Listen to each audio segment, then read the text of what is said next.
নমস্কার বন্ধুরা, মামাসি কিচেনে আপনাদের সবাইকে স্বাগত জানাই। লুচি পরোটার সাথে সাদা আলুর তরকারি খেতে আমরা প্রায় সব বাঙালিরাই ভালোবাসি। আজ আমি এরকমই একটা সাদা আলুর তরকারির রেসিপি আপনাদের সঙ্গে শেয়ার করব। সাদা আলুর তরকারি আমরা অনেকভাবেই বানাই। স্পেশাল অকেশনে আমাদের বাড়িতে যেভাবে সাদা আলুর তরকারিটা তৈরি হয়, আজ আমি সেই রেসিপিটা শেয়ার করব। এভাবে সাদা আলুর তরকারি তৈরি করলে স্বাদ কিন্তু দ্বিগুণ বেড়ে যায়। আর সাথে আমাদের বাড়ির সকলের প্রিয় 3 কোড়া সাদা লেয়ার পরোটা বানানোর সহজ রেসিপি শেয়ার করব। তাহলে চলুন দেখে নিই আমাদের আজকের রেসিপিগুলো।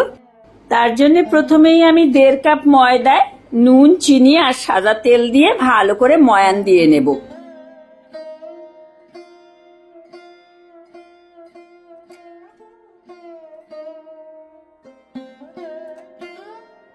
তারপর জল দিয়ে লুচি পরোটা মাখার জন্য যেরকম ময়দা মাখি সেভাবে মেখে নেব। মাখা হয়ে গেলে ময়দাটা ঢেকে রেখে দেব। সাদা আলুর তরকারি করার জন্য আমি এখানে 5টা মিডিয়াম সাইজের আলু ভালো করে ধুয়ে খোসা ছাড়িয়ে নিয়েছি।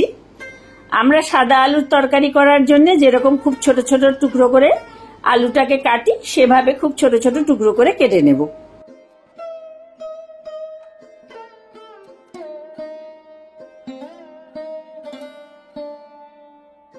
দেখুন, আমি সবটা আলু ছোট ছোট টুকরো করে কেটে নিয়েছি। এবারে কাটা আলুগুলোকে একটা বাটিতে নিয়ে ভালো করে 2-3 বার জল পাল্টে পাল্টে ভালো করে ধুয়ে নেব, যাতে আলুর স্টার্চটা যতটা সম্ভব ধুয়ে চলে যায়। এবার কড়াইতে 1 টেবিল চামচ মতো সাদা তেল গরম করে নেব। তেল গরম হয়ে গেলে একটা শুকনো লঙ্কা দিয়ে দেব। শুকনো লঙ্কাটাকে একটু ফাটিয়ে দিলাম। 30 সেকেন্ড মতো একটু নেড়ে নিয়ে আধা চা চামচ কালো জিরা দিয়ে দেবো। খেয়াল রাখতে হবে তেলটা যেন খুব বেশি গরম না হয়ে যায়। এবার ধুয়ে ভালো করে জল ঝরিয়ে রাখা আলুর টুকরোগুলো দিয়ে দেব। আমি আলুগুলোকে লো মিডিয়াম আঁচে 2-3 মিনিট একটু ভেজে নেব। তবে খেয়াল রাখতে হবে ভাজতে গিয়ে আলুগুলোকে যেন কোনো রকমই হালকা রঙও না ধরে যায়। আমি প্রায় 4 মিনিট মতো লো মিডিয়াম আঁচে আলুগুলোকে ভেজে নিয়েছি।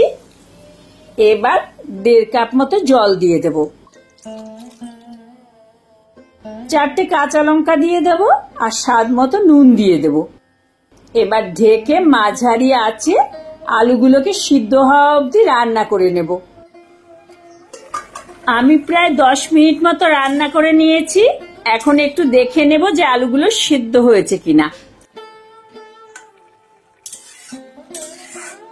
আলুগুলো মোটামুটি সেদ্ধ হয়ে গেছে। এই সময় আমি আধা চা চামচ চিনি দিয়ে দেব। চিনিটা দিয়ে আবারও ঢেকে 3-4 মিনিট রান্না করে নেব। গ্যাসের আঁচটা লো মিডিয়াম থাকবে। আমি আরো 3 মিনিট মতো রান্না করে নিয়েছি। এবার এতে দিয়ে দেব 1 টেবিল চামচ ঘি। এই ঘিটাই কিন্তু সাদা আলুর তরকারির স্বাদ বাড়িয়ে দেবে দ্বিগুণ। আর এই আলুর তরকারি আলুগুলো কিন্তু চটকানো যাবে না। অন্যান্য সময় সাদা আলুর তরকারি করলে আলু সেদ্ধ হওয়ার পর খানিকটা আলুকে একটু ভেঙে দিতে হয়, যাতে বেশ গা মাখা মাখা ভাবটা হয়। কিন্তু এই আলুর তরকারিটায় কিন্তু আলুগুলো একদম গোটা গোটা থাকবে। বেশি সিদ্ধ হয়ে গেলে বা ঘেটে গেলে এর স্বাদ কিন্তু নষ্ট হয়ে যাবে। আর ভিডিওতে যেরকম দেখছেন সেরকম জলটা প্রায় শুকিয়ে আসবে, তবে একটু ভেজা ভেজা মতো থাকবে। এবার এই আলুর তরকারিটা পরিবেশন করা অবধি ঢেকে রেখে দেব, যাতে ঘিয়ের গন্ধটা ভালোভাবে তরকারিতে মিশে যায়। আর এই সময় আপনারা যারা লঙ্কা খেতে ভালোবাসেন, কয়েকটা কাঁচা লঙ্কা উপর থেকে দিয়ে রাখতে পারেন। লুচি বা পরোটার সঙ্গে সেটা খেতেও কিন্তু খুব ভালো লাগে। এবার আমি পরোটাগুলোও বানিয়ে নেব। তার জন্যে চাকিতে অল্প একটু শুকনো ময়দা দিয়ে একটা গোল পরোটা প্রথমে বেলে নেব। আমরা রুটি করার জন্য যেরকম লেচি কাটি, আমি সেরকমই লেচি কেটে বানিয়ে নিয়েছি। এখন একটু মোটা করে একটা পরোটা বেলে নেব। দেখুন, একটা পরোটা বেলে নিলাম। এরকম ভাবে আরো 2টো পরোটা আমি বেলে নেব। আমি মোট 3টে পরোটা বেলে নিয়েছি। আপনারা চাইলে 4টেও বেলতে পারেন। এবার প্রথম পরোটাটার উপর আমি এই মিশ্রণটা একটু লাগিয়ে নেব। এই বাটিতে আমি ময়দা আর ঘি একসঙ্গে মিশিয়ে রেখেছি। আপনারা চাইলে ময়দার বদলে এখানে কর্নফ্লাওয়ার দিতে পারেন, আর ঘিয়ের বদলে আপনারা চাইলে সাদা তেলও দিতে পারেন। তবে ঘি আর কর্নফ্লাওয়ার বা ঘি বা ময়দা একসঙ্গে দিয়ে লেইটা তৈরি করলেই ভালো হয়, ঘিয়ের গন্ধটা খুব সুন্দর। এই ঘি আর ময়দার গোলা থেকে 1 চামচ করে পুরো পরোটাটার ওপর ভালো করে লাগিয়ে দেব। এবার দ্বিতীয় পরোটাটা এর ওপর বসিয়ে দেব, তার উপরে আবার ওই মিশ্রণটা ভালো করে লাগিয়ে নেব।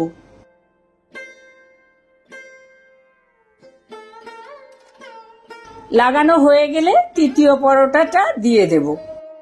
3টে পরোটাকে ভালো করে একটু চেপে চেপে দিয়ে আবারও একটু সামান্য বেলে নেব, তবে খুব বেশি পাতলা করব না।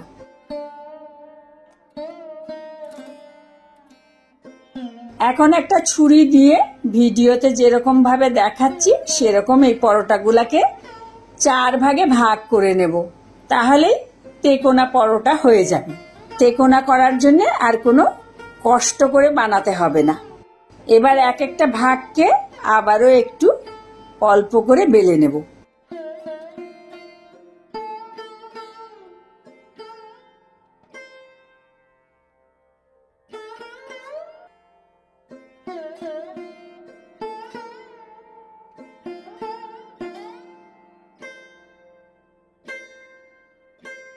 বেলে নিয়েছি, এবার ভাজার জন্য তেলে ছেড়ে দেব।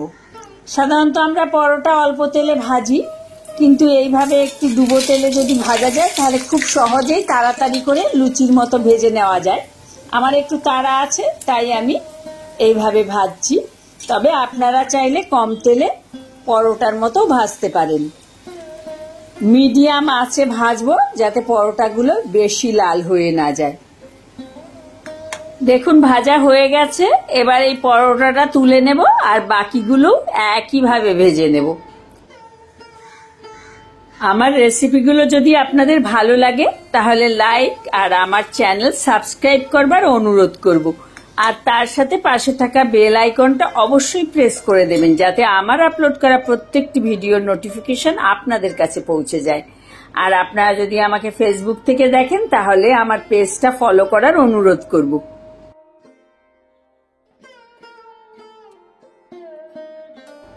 এই সাবেকি পদ্ধতিতে সাদা আলুর তরকারি আর এই সহজ পদ্ধতিতে পরোটা বানিয়ে পরিবেশন করে দেখুন, প্রত্যেকের প্রশংসা আদায় করে নেবে। আপনারা কে কে এইভাবে সাদা আলুর তরকারিটা বানান আমাকে কমেন্ট করে অবশ্যই জানাবেন, আর সাথে রেসিপিটা কেমন লাগলো সেটাও জানাবেন। ভালো থাকবেন, সুস্থ থাকবেন, নমস্কার।